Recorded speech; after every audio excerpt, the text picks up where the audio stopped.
இன்னைக்கு நாம கூட பேச போற செய்தி என்னன்னு கேட்டீங்கன்னா, நம்முடைய உடலில் நோய் எதிர்ப்பு சக்தியை கூட்டுவது எப்படி என்பதை பத்தி தான். என்னன்னு கேட்டீங்கன்னா, சுஜோக் முறையில் ஒரு எளிமையான முறையை சொல்ல போறோம்.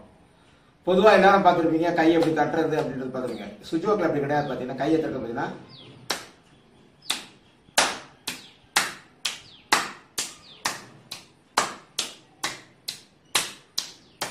உங்களுக்கு அதிகமா புரியும்னு நினைக்கிறேன். பாத்தீங்கன்னா ஒரு உள்ளங்கையில தட்டுறோம், அடுத்து ஒரு வெளியில உள்ளங்கை, அடுத்த வெளியில. இதுதான் கிளாப்பிங், சுஜோக் கிளாப்பிங் சொல்லுவாங்க. சுஜோக் முறையில் நாம் கை தட்டுதல் என்பது. இந்த மாதிரி கை தட்டும் போது பாத்தீங்கன்னா நம்ம உடல்ல இருக்கக்கூடிய அத்தனை இடங்களும் என்ன பண்ண ஆரம்பிக்கும், தூண்ட ஆரம்பிக்கும். சுஜோக் முறைப்படி கைதான் மனித உடல் என்பதுதான் சுஜோக்கோட தத்துவமே. அந்த தத்துவத்தின்படி இந்த மாதிரி நம்ம பண்ணும்போது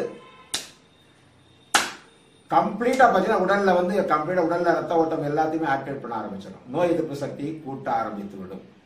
அது மட்டும் இல்லாமல் பாத்தீங்கன்னா இந்த புள்ளிகள், இந்த மாதிரி கைகளை நம்ம இந்த மாதிரி வச்சு இந்த மாதிரி பிரஷர் கொடுக்க ஆரம்பிக்கணும். இந்த மாதிரி அழுத்தங்கள் கொடுக்க ஆரம்பிக்கணும். இந்த மாதிரி அழுத்தங்கள் கொடுக்குறோம். கொடுக்கும்போது பாத்தீங்கன்னா இயற்கையாகவே நம் உடலில் இருக்கக்கூடிய காந்த சக்தியை கூட்டி உடலில் ஆரோக்கியத்தை கொடுக்க ஆரம்பிக்கும். அடுத்து பாத்தீங்கன்னா ரொம்ப ஒரு எளிமையான ஒரு வழிமுறை பாத்தீங்கன்னா, இந்த மாதிரி ஒரு பால், முள்ளா இருக்கிற மாதிரி ஒரு பால் இருந்தா ரொம்ப ஈஸி. பாத்தீங்கன்னா இதை வச்சு நம்ம கையில் இப்படி உருட்டும் போது எந்தெந்த இடம் தேவைப்படுது அந்த இடங்கள்லாம் பாத்தீங்கன்னா, நம்ம உதாரணமா நம்ம சுஜோக்ல கையில பாத்தீங்கன்னா, நம்முடைய இந்த கையில லிவர் இந்த இடத்துல வரும். இந்த கையில நம்முடைய வலது கையில இந்த இடத்துல ஸ்டமக் வரும், வயிறு வரும். அது மாதிரி புள்ளிகள் அந்த மாதிரி நம்ம ரொம்ப எளிமையான ஒரு இது சுஜோக் பால்னே சொல்லுவோம். இந்த பாலை வச்சு நன்றாக உருட்டும் போது பாத்தீங்கன்னா நம்ம உடல்ல இருக்கக்கூடிய அத்தனை பகுதியிலும் முழுமையாக இங்கே உருட்ட முடியும். அந்த மாதிரி உருட்டும் போது எல்லா உறுப்புகளையும் நாம தூண்டுறோம்.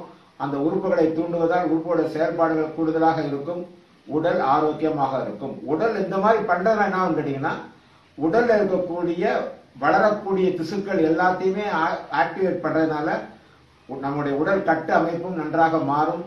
நம்முடைய உடம்புகளில் நோய் எதிர்ப்பு சக்தியும் கூடும் என்பதை கூறி விடைபெறுகிறேன். நன்றி, வணக்கம்.